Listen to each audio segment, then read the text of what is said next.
Yo mec, moi c'est Archie et j'aide les hommes skinny fat à enfin prendre quelques kilos de masse musculaire et enfin perdre quelques kilos de masse grasse, de gras, pour enfin avoir le physique de leur rêve, le physique qui leur plaît, un physique voilà un peu athlétique. Si jamais tu as besoin d'aide avec ça, premier lien en description. Aujourd'hui, je vais te parler du sujet du cardio et quel cardio est adapté à toi quand tu es un skinny fat qui a envie de perdre du gras et également de prendre de la masse musculaire à côté. Je vais comparer quelques types de cardio. Tout simplement, il y a la marche, même si certains n'aiment pas considérer ça comme du cardio. Techniquement, c'est du cardio. Tu es en train de brûler des calories en faisant un effort physique. Tu n'es pas juste stable dans ton lit comme ça allongé. Donc, c'est du cardio. Je vais comparer ça à la course, course à pied. Et je vais comparer ça au HIIT, H-I-I-T, donc High Intensity Interval Training. Donc, je passerai quoi en français moi Bref, en gros, quand tu fais des circuits cardio, des trucs un peu intenses, tu fais des burpees, tu fais beaucoup de cordes à sauter, mais genre rapidement, tu fais des sprints, ce genre de choses. Ça, c'est du HIIT, donc du High Intensity Interval Training. Et tu fais pas ça tout le temps, parce que tu peux pas sprinter pendant 20 minutes. Par contre, tu peux courir pendant 20 minutes à allure modérée, ou marcher pendant 20 minutes. Donc tu vas sprinter, je sais pas moi, 20 secondes, après tu vas te reposer un peu, puis tu vas sprinter, etc. C'est pour ça qu'il y a le deuxième I de HIIT, c'est intervalle. Donc tu as des intervalles de haute intensité. Bref, globalement, on va aller rapidement, j'ai pas envie de faire une vidéo trop longue. Si tu fais de la musculation et que tu as envie d'améliorer ton physique, ce que je te conseille quand tu es un skinny fat, commence pas à juste vouloir manger mieux, etc. Ça certes, ça peut t'aider, mais le plus important quand tu es skinny fat, c'est de prendre quelques kilos de masse musculaire et en même temps perdre quelques kilos de masse grasse. Si tu prends pas les quelques kilos de masse musculaire et tu perds un peu de gras, tu seras juste skinny mais gaze quoi. C'est pas le skinny bien, tu sais, tracé, ceinture d'Apollon, abdos, c'est pas ça. Tu n'auras pas ça, tu auras juste le skinny douche un peu nul, tu vois. Donc tu dois prendre un peu de masse musculaire à côté. Et si jamais tu as envie de prendre un peu de masse musculaire à côté, bah, tu vas devoir t'entraîner en conséquence, tu vas devoir manger correctement, etc. Mais il est important de ne pas faire un cardio, un type de cardio qui va te fatiguer pour tes séances d'entraînement. Le plus important dans ces cas-là, c'est de manger dans un petit déficit calorique, donc manger un peu, un peu moins de calories qu'il te faut, comme ça tu perds du gras, mais à côté d'avoir un entraînement intense et avec suffisamment de volume, etc. Enfin bref, pour pouvoir prendre de la masse musculaire. Et oui, effectivement, tu peux perdre du gras et prendre de la masse musculaire en même temps. Et si jamais tu ne me crois pas, c'est tant pis pour toi, honnêtement. Parce que là, ça commence à devenir classique, ça commence à devenir... On commence à comprendre globalement que tu n'as pas besoin d'un surplus calorique de manger comme un gros porc pour pouvoir prendre de la masse musculaire. Tu peux prendre de la masse musculaire, surtout si tu es débutant, pendant que tu es en train de perdre du gras. Bref, je vais boire un peu d'eau, excuse-moi.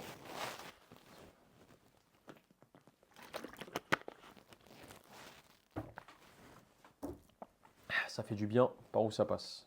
Salut Efkan. Donc qu'est-ce que je disais? Je disais que tu peux prendre de la masse musculaire en même temps que tu perds du gras. Très important. Et euh, il ne faut pas que ton cardio défonce ton entraînement. Il ne faut pas que ton cardio fasse en sorte que tu sois fatigué quand tu dois t'entraîner, éventuellement encore pire, que ça te fasse skip une séance. Par exemple, tu dois t'entraîner aujourd'hui, mais la veille, tu as fait beaucoup de cardio, tu as fait un cardio plutôt intense, tu es fatigué, tu as un peu mal au genou parce que tu as couru ou peu importe, et donc tu ne vas pas t'entraîner. Ça, c'est très important d'éviter ça. C'est très important parce que le plus important, comme je t'ai dit, prendre de la masse musculaire, et pour ça, il faut t'entraîner de façon adéquate. Il te faut un bon programme d'entraînement, il te faut une bonne façon de faire les choses, il faut t'entraîner difficilement, il te faut t'entraîner dur. Mais pas bêtement. Et c'est pour ça que je te dis, prends-les liens en description si tu as envie d'avoir de l'aide, pour ne pas juste t'entraîner bêtement et tu comprends pas grand-chose, tu fais de la merde et tu progresses pas. Voilà. Euh, Il y a des cardios qui sont plus fatigants que d'autres. Par exemple, la marche. La marche, ce que je te conseille en réalité, c'est le cardio qui te fatigue le moins. Pourquoi ça te fatigue le moins? Bah, tu peux marcher, tu as pu le voir, dans une journée, il peut t'arriver de marcher 1 heure, 2 heures, 3 heures, même plus. Tu n'es pas trop fatigué. Bon, à part si tu as marché vraiment toute la journée ou que tu as marché vite ou peu importe, ou que tu as marché en montant je sais pas moi, une grosse colline ou une montagne, là oui, c'est fatigant. Mais juste marcher sur un terrain plat en ville ou quoi, c'est pas très fatigant, surtout si tu marches un peu, genre 20 minutes, 30 minutes, t'es pas fatigué après. Alors que par exemple, si tu vas aller courir, tu vas courir, certes, ça va brûler plus de calories sur une durée donnée. Par exemple, disons, tu marches 1 heure et tu cours 1 heure. Je suis d'accord, courir 1 heure, c'est plus intense que marcher 1 heure. Tu vas brûler plus de calories. Ça, il n'y a aucun doute là-dessus. Par contre, quand tu vas marcher 1 heure, tu reviens à la maison, tu es tranquille, tu n'as pas envie de t'allonger dans ton lit comme ça, tu es KO. Tu n'es même pas obligé peut-être de te doucher parce que tu n'as même pas transpiré en réalité, à moins que ce soit l'été et qu'il fasse chaud, mais bon, avec l'été qu'on a en France, il fait froid. En tout cas pour le moment, mais là ça va arriver la chaleur. Et moi ça me plaît pas, hein. Comme tu peux le voir, je suis en peignoir, je viens de faire une douche froide, je suis tranquille. Bref, mais voilà.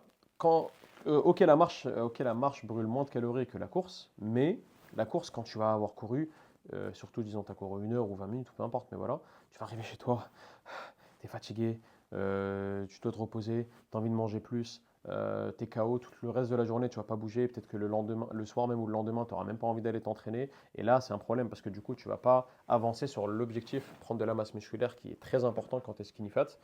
Et voilà, globalement, je préfère brûler moins de calories, par exemple avec la marche, mais au moins le reste de la journée, je suis tranquille, je peux être productif, je peux taffer, je peux faire des vidéos, je peux bosser sur des projets, je peux, je sais pas moi, être avec ma famille, je suis pas fatigué. Si tu as couru, ok, tu as brûlé plus de calories sur le peu de temps que tu as passé, mais tu seras KO, tu seras fatigué, tu n'auras rien envie de faire, tu as juste envie de bouffer, de te poser, quoi, regarder Netflix, quoi. C'est ça le problème, c'est ça le problème avec la course. En plus, quand tu n'es pas trop habitué ou pas adapté à ça, tu peux te faire mal aux genoux, tu peux te faire mal à la cheville, il te faut des chaussures adaptées, tu peux être fatigué, tu peux avoir mal même parfois aux hanches éventuellement.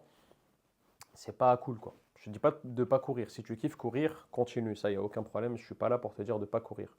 Ce que je te dis, c'est que si tu fais si de base, tu n'es pas un mec qui fait du cardio globalement, et bon, la marche, tout le monde marche un minimum dans la journée, enfin j'espère, mais si tu n'es pas quelqu'un globalement qui fait du cardio parce que tu kiffes ça, je te conseille de marcher. Marche dans la journée, marche, je sais pas moi, 10 000 pas dans la journée. Si tu sais pas combien de pas tu marches, soit tu vas sur l'application santé de ton iPhone, soit tu télécharges si tu as un Android une application podomètre, compteur de pas. Compteur de pas, je crois que ça s'appelle. Ça te permet de savoir combien de pas tu as marché. Donc en fait, la distance que tu as marché, bon, globalement, tu as marché plus longtemps. Et je te conseille de marcher à peu près 10 000 pas dans la journée si tu le peux. Si tu n'as pas le temps, marche moins, mais au moins marche plus que ce que tu fais actuellement. Et comment tu peux gratter des pas, comment tu peux essayer d'en avoir plus. Par exemple, si jamais tu prends les transports pour venir aller au taf et revenir, arrête-toi un arrêt avant le taf et essaie de marcher pendant 5, 10, 15 minutes pour le taf. Pareil, quand tu reviens, arrête-toi un peu avant, marche, je sais pas moi, de la gare au lieu de prendre un bus jusqu'à chez toi. Bon, si la gare est pas trop loin, bien sûr, ça dépend d'où tu habites, etc. Marche un peu, ou arrête-toi un arrêt avant, etc. Euh, Si jamais, je sais pas moi, le matin tu te réveilles et c'est un week-end et tu taffes pas, bah, va faire un tour, va marcher 5, 10, 15 minutes. Le soir, pareil, avant de dormir, si tu n'as t'as rien à faire et tu as envie d'éviter les écrans justement pour mieux dormir, bah, tu peux prendre une bonne douche, tu vas faire un tour, tu viens, tu dors directement, tu te sentiras beaucoup mieux, tu vas beaucoup mieux, tu auras plus de facilité à dormir. Et tous ces petits trucs-là, par si tu as gratté 5 minutes de marche, par si tu as gratté 10 minutes, par si tu as gratté 20 minutes, tu verras que globalement, tu vas marcher plus, tu te sentiras mieux, tu seras en meilleure santé. Et, et globalement, voilà, tu vas brûler du gras plus facilement. Et donc c'est pour ça que je te conseille la marche. La course, encore une fois, si tu kiffes ça, continue, mais je ne te recommande pas spécialement. Maintenant, on va parler du High Intensity Interval Training, donc le HIIT, le cardio intense, les trucs à la Insanity, je ne sais pas si ça dit quelque chose, mais c'est un programme d'entraînement intense en termes de cardio, ou aller sprinter, etc. Il y a une place pour ça, surtout si tu es un athlète, mais si tu n'es pas un athlète et globalement tu es juste un random skinny fat qui a envie de perdre du gras, je ne te recommande pas spécialement. Je ne te recommande pas spécialement parce que bah, déjà, je te recommande la marche pour aller un peu pour les mêmes raisons, parce que c'est fatigant. Le hit, c'est peut-être même plus fatigant que la course, parce que ça peut même te faire mal. En plus, ça travaille généralement un peu les muscles, tu vois. Donc ça peut être fatigant, ça peut faire en sorte que le lendemain, quand tu dois aller à la salle, tu es fatigué, tu n'as pas envie, ton corps est fatigué, il a envie de récupérer. Et globalement, après une séance de hit, tu as envie de plus manger. Tu as envie d'aller, voilà, tu as plus de chances de manger un peu plus de la merde, de manger dehors, ce genre de choses. Et donc, c'est quelque chose que je te déconseille. Maintenant, ça a sa place en réalité.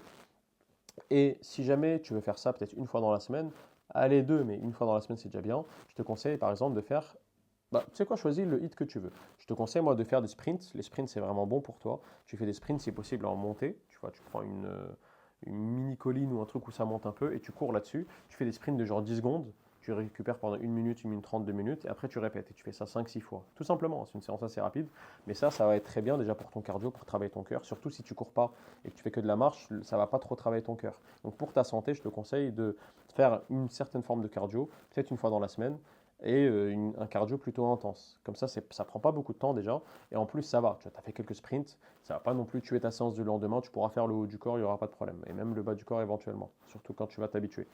Et en plus, ça a des avantages éventuellement. Ça, c'est pas trop de la science. Enfin, c'est plus de la broscience que je vais dire, mais j'ai vu beaucoup d'études, et j'ai vu surtout récemment, qui t'expliquent le fait que quand tu fais du HIIT, donc du High Intensity Interval Training, du cardio qui est assez intense, des sprints, etc., ça a plus tendance à te faire perdre du gras au niveau de ton ventre. En tout cas, en gros, au niveau de tes organes à l'intérieur. Merde, je suis en train de taper sur mon micro. Au niveau de tes organes à l'intérieur et au niveau de ton gras viscéral. Le gras viscéral, littéralement au niveau de tes viscères, en fait, au niveau de tes organes. À l'intérieur, en fait, tu vois, il y a le gras, tu vois, le gras comme ça. Tu vois ce gras-là, ça c'est le gras sous-cutané, donc en dessous de la peau.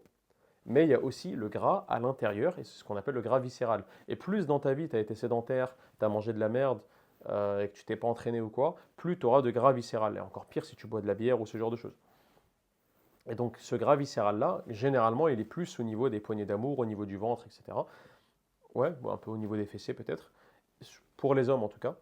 Et si jamais tu as envie de perdre ça, bon, globalement, si tu perds du gras, ça va commencer à partir. Mais si jamais tu as envie de viser ça un peu plus en particulier, même si les gens te disent non, mais on ne peut pas cibler la perte de poids, je suis d'accord, mais globalement, si tu fais du HIIT, ça pourrait éventuellement t'aider à perdre plus de gras viscéral, plus facilement. Bien sûr, à côté de ça, il faut avoir un déficit calorique, bien sûr, il faut manger correctement, bien sûr, il faut s'entraîner correctement, dormir correctement, etc.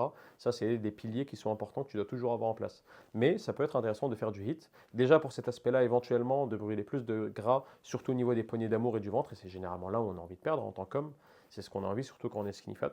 Mais en plus, c'est bien pour ton cœur, ce fait de faire du cardio assez intense qui va monter tes battements par minute, tes BPM, à un niveau assez élevé. Tu seras là, tu es fatigué, tu vois, tu dois boire de l'eau, tu vas commencer à transpirer, etc. Ça, c'est très bien pour toi. Une fois par semaine, c'est bien. Je ne te conseille pas de faire beaucoup plus. Peut-être 2 fois si tu gères bien, mais tu auras sûrement du mal à mettre ça, avoir une bonne routine d'entraînement à côté, de manger correctement, marcher suffisamment et en plus faire ça. Mais ça peut être faisable et si jamais tu as besoin d'aide avec ça, premier lien en description, je t'aide avec ça. Donc voilà, globalement, je te conseille de marcher tous les jours, essaie de marcher un peu plus. Je te dis pas de marcher toute la journée, faut pas abuser, tu vois, c'est pas l'objectif, mais marcher un peu plus, être un peu plus souvent debout que assis, et de temps en temps rajouter un peu de cardio assez intense. Si tu kiffes courir, tu peux éventuellement ne pas faire de cardio intense, c'est juste rajouter un peu de course, et tu as envie de courir, ou tu as envie de faire du vélo, ou tu as envie de faire de la piscine, il n'y a aucun problème avec ces choses-là.